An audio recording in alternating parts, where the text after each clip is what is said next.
10 awesome Souls-like games. If you're looking for some games that have that Dark Souls vibe but aren't actually Dark Souls and will put your skills and determination to the test, then this video is for you. Also, if you enjoyed the combat of Elden Ring, then a lot of these games have a similar combat style. All of these games are available on PC, Windows.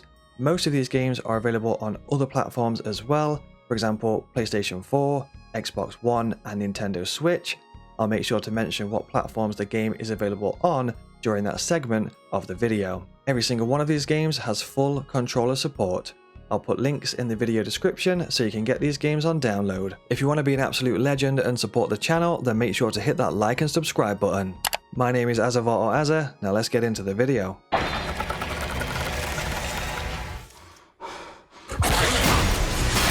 Hellpoint takes place on a derelict space station soaked in a dark sci-fi atmosphere. Fight dreadful creatures, face the cosmic gods, and unravel their twisted story. Hellpoint feels like a mix of Dark Souls, Doom, and Dead Space.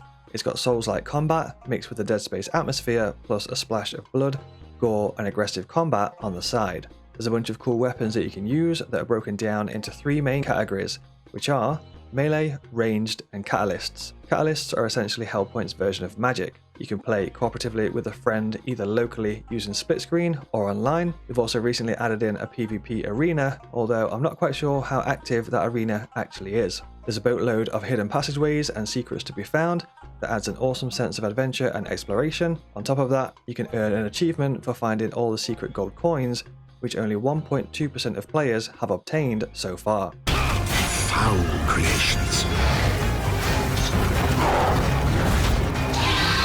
Blade of Darkness is a proper old-school Souls-like. Well, technically it was originally released in 2001, which is even before Demon Souls. It's been remastered and revamped in 2021. You'll choose to play as 1 of 4 characters, each with their own unique weapons and abilities. On top of that, each of these characters will have their own unique starting mission. You can use devastating combos to slice your opponents into pieces. Battle against orcs, trolls, golems, demons, skeletons, and loads more, whilst exploring treacherous tombs, frozen fortresses, demon spires, deserts, temples, and palaces. You'll need to solve puzzles and disarm traps. Some of these traps can even one-shot your character, so be extra careful. Blade of Darkness is single player. There's also an achievement that only 1.6% of the world has obtained, which is complete the game in 1 run in under 8 hours or less without saving the game once. So yeah, good luck with that one.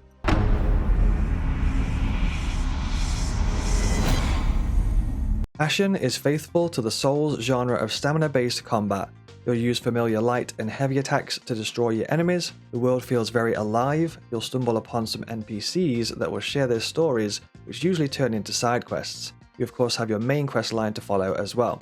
You've got a quest tracker menu that shows you the map of the areas you've discovered so far, and within that menu you can choose to track the main story or side quests. You'll then see a marker on your compass at the top of the screen that will guide you in the direction of your current quest.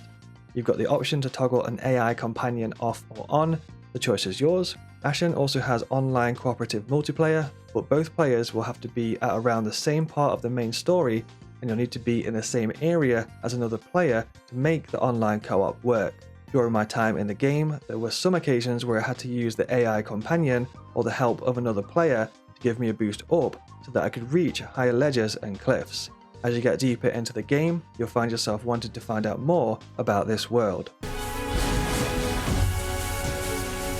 Greater than what I have protected with my life and my faith. Blasphemous is a 2D brutal action platformer with skilled hack-and-slash combat set in a nightmarish world. You'll adventure through this world of twisted religion and discover its many secrets hidden deep inside. Use devastating combos and brutal executions to smite the hordes of grotesque monsters and bosses. The boss fights are very intricate and well designed. You have to use all of your skills and might to overcome them. Locate and equip relics that can call on the powers of the heavens to aid you in your quest to break eternal damnation. These relic powers are really cool. They can give you defensive barriers and they can reveal hidden platforms that can then lead you to secrets. In terms of the map and exploration, it's very Metroidvania. For example, you can usually head up, down, left, or right, although sometimes your path may be blocked by certain obstacles. If this is the case, you'll need to find additional equipment or power-ups to be able to proceed. Blasphemous is single player, and it also comes with free DLC.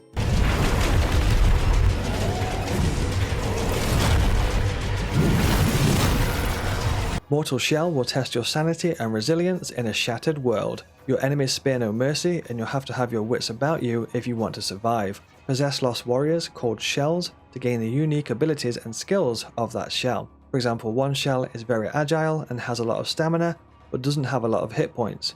Whereas in comparison to that, there's a shell that has a boatload of hit points, but is slower and doesn't have much stamina. If you don't bond with a shell, you'll die in just one hit. You can even challenge yourself to completing the game without ever bonding with a shell, which only 5% of players have ever done. Good luck with that. There's a nice variety of weapons to choose from, such as a sword, hammer and chisel, a mace, and more. Combat is quite strategic and a bit slower paced. You must swing your weapon only when an opportunity opens. You can carry out a perfect parry and a counter attack, which will play a cool animation and will also restore some of your health. On top of that, Mortal Shell has a hardening mechanic where you can encase yourself in stone to nullify an incoming attack. There's a cooldown on the hardening mechanic, so you can't spam it all the time. This game is single player. This used to be a nice neighborhood.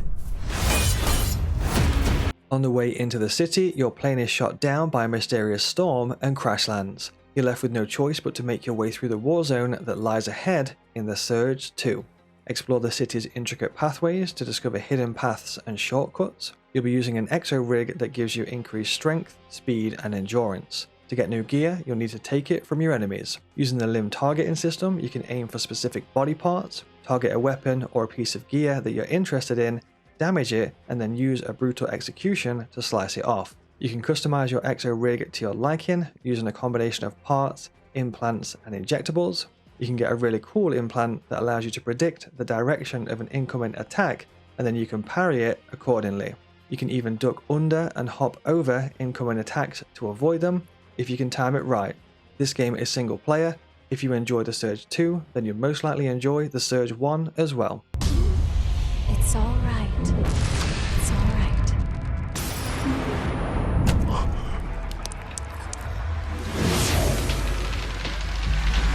Embark on a journey to the ends of hell to unlock your past and escape your living nightmare in Code Vein. Venture out into a world of destruction in this story-driven and character-rich game. This game has a mixture of Dark Souls, anime, and edgelord vampires, which sounds like a strange combination, but it actually works really well. You can choose to play solo, team up with an AI partner, or a friend in online co-op multiplayer. Your AI partner can heal you and revive you in battle, although if they're under a lot of pressure from enemies, then you may not get revived. You can choose to turn off your AI partner in the central hub if you'd prefer to play solo. Choose from various weapons such as bayonets, swords, axes, spears, and more. Acquire new gear and upgrade your vampiric abilities to become more powerful. You can use abilities such as casting a defensive barrier, speed up your attacks, deliver multi-attack combos, and loads more. Code Vein also has an insanely detailed character creation, so if you're into character creation, then you'll likely spend a lot of time in this menu. It also has a photo mode, so you can use that to show off your character. Prepare yourselves. They are here.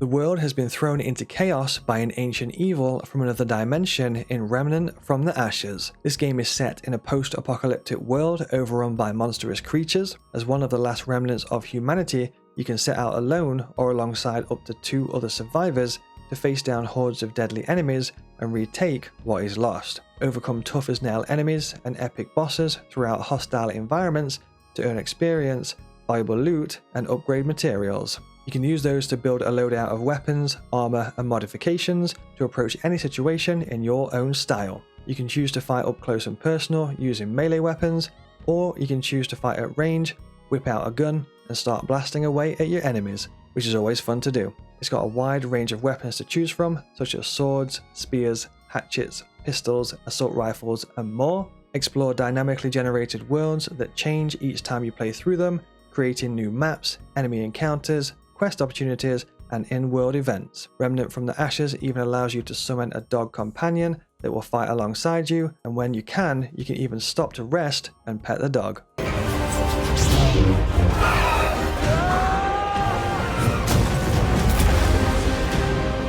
You can't save them.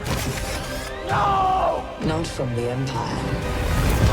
A galaxy-spanning adventure awaits you in Star Wars Jedi Fallen Order. You play as an abandoned Padawan that must complete his training develop new powerful force abilities, and master the art of the lightsaber, all while staying one step ahead of the evil Empire. Jedi Fallen Order is a single-player story-driven game that's set where you've narrowly escaped the purge of Order 66, following the events of Star Wars Episode 3, Revenge of the Sith. On a quest to rebuild the Jedi Order, you must pick up the pieces of your shattered past to complete your training. Aided by a former Jedi Knight, a pilot, and a droid, you'll adventure through and explore a wide range of challenges focused on combat, exploration, and puzzle solving. You'll be thrown into Force combat, designed to deliver the intense Star Wars lightsaber battles as seen in the films. If you're a Dark Souls fan as well as a Star Wars fan, then this game is definitely for you.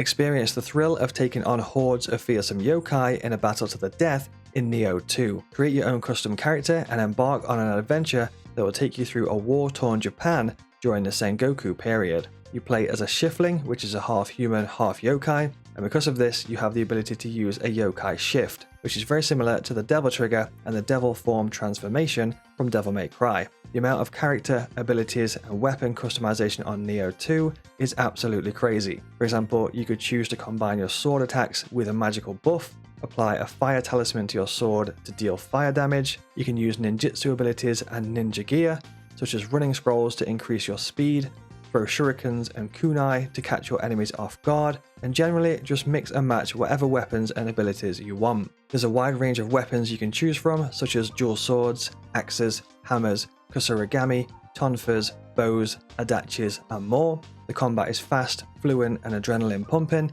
You'll need to stay on your toes to survive. You can choose to play single player, summon an AI ally, or summon up to 2 players through online co-op. If you enjoy Nioh 2, you'll likely enjoy Nioh 1 as well. Quick question, what's your favourite Souls-like game? Is it one from this list, or perhaps it's not listed here? Make sure to let me know in the comments. Or come tune in to one of my live streams, chat with us, and let me know there.